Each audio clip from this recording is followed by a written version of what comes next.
Welcome back to this special World Book Day series, and in this video I thought it would be interesting to do a little bit of an experiment.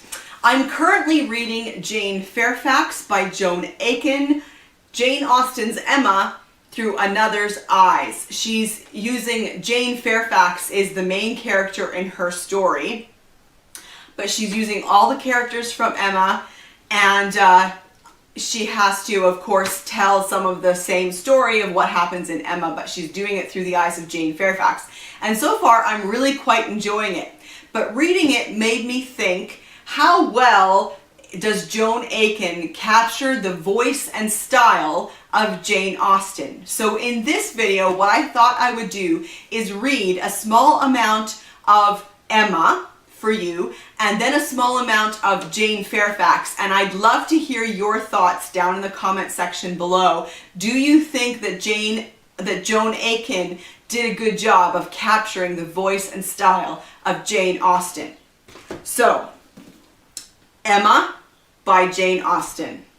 I'm just going to read a page or two at the beginning. Chapter 1. Emma Woodhouse, handsome, clever, and rich, with a comfortable home and happy disposition, seemed to unite some of the best blessings of existence, and had lived nearly 21 years in the world with very little to distress or vex her. She was the youngest of the two daughters of a most affectionate, indulgent daughter, and had, in consequence of her sister's marriage, been mistress of his house from a very early period. Her mother had died too long ago for her to have more than an indistinct remembrance of her caresses, and her place had been supplied by an excellent woman as governess, who had fallen little short of a mother in affection. 16 years had Miss Taylor been in Mr. Woodhouse's family, less as a governess than a friend, very fond of both daughters, but particularly of Emma. Between them it was more the intimacy of sisters. Even before Miss Taylor had ceased to hold the nominal office of governess, the mildness of her temper had hardly allowed her to impose any restraint, and the shadow of authority being now long passed away, they had been living together as friend and friend, very mutually attached, and Emma doing just what she liked, highly esteeming Miss Taylor's judgment, but directed chiefly by her own. The real evils, indeed, of Emma's situation were the power of having rather too much her own way, and a disposition to think a little too well of herself. These were the disadvantages which threatened alloy to her many enjoyments. The danger, however, was at present so unperceived that they did not by any means rank as misfortunes with her. Sorrow came, a gentle sorrow, but not at all in the shape of any disagreeable consciousness. Miss Taylor married. It was Miss Taylor's loss which first brought grief. It was on the wedding day of this beloved friend that Emma first sat in mournful thought of any continuance. The wedding over and the bride people gone, her father and herself were left to dine together with no prospect of a third to cheer a long evening.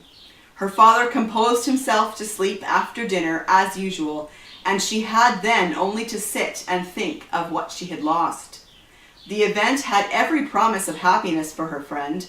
Mr. Weston was a man of unexceptionable character, easy fortune, suitable age, and pleasant manners, and there was some satisfaction in considering with what self-denying, generous friendship she had always wished and promoted the match.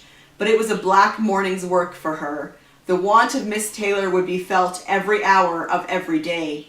She recalled her past kindness, the affection of 16 years, how she had taught and how she had played with her from 5 years old, how she had devoted all her powers to attach and amuse her in health, and how nursed her through the various illnesses of childhood. A large debt of gratitude was owing there, but the intercourse of the last 7 years, the equal footing and the perfect unreserve which had soon followed Isabella's marriage on their being left to each other, was yet a dearer, tenderer recollection. It had been a friend and companion such as few possessed, intelligent, well-informed, useful, gentle, knowing all the ways of the family, interested in all its concerns, and peculiarly interested in herself in every pleasure, every scheme of hers, one of whom she could speak every thought as it arose, and who had such an affection for her as could never find fault. Jane Austen's Emma. All right, now let's compare with Jane Fairfax by Joan Aiken. This was published in 1990.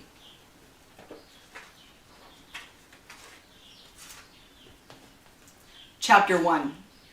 The marriage of Miss Jane Bates to Lieutenant Fairfax was accompanied by the usual good omens. Church bells rang, the sun shone, and many handkerchiefs were waved.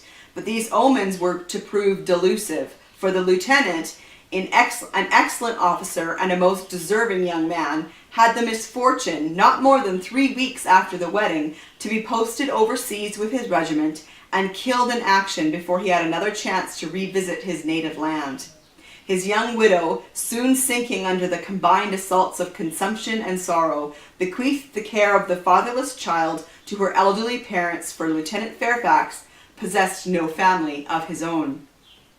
The Reverend George Bates, Vicar of Highbury, a man already in frail health and advanced years at the time of this occurrence, proved unequal to the unwonted exertions and fatigues laid on him by the addition to his modest household of a lively 4-year-old girl. An attack of the bronchial affection, to which he was at all times subject, soon carried him off.